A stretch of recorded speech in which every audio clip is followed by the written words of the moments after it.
It's really common for sexual assault survivors not to report their experiences of sexual assault to law enforcement or other criminal justice officials. The Bureau of Justice Statistics estimates that only about 31% of sexual assaults are reported to authorities for investigation and follow-up.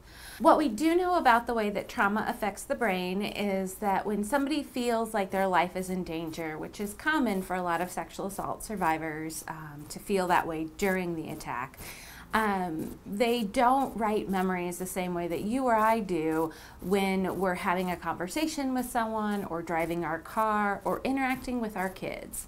They might remember sensory details, they might not. They might remember a location or who they talked to right before or after that.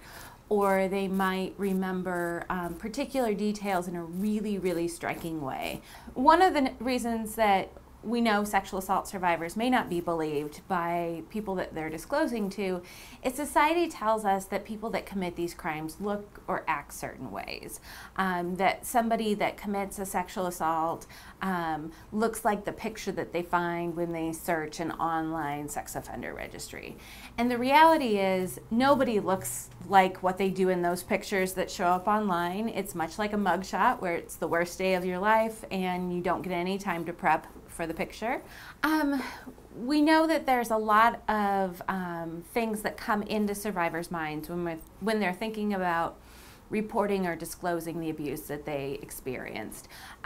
Some of it is internal feelings like shame and guilt and fear of being blamed for what happened to them.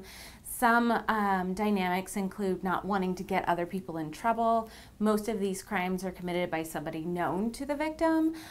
So there's a lot of familial relationships or friendships or community or work relationships that might be on the line.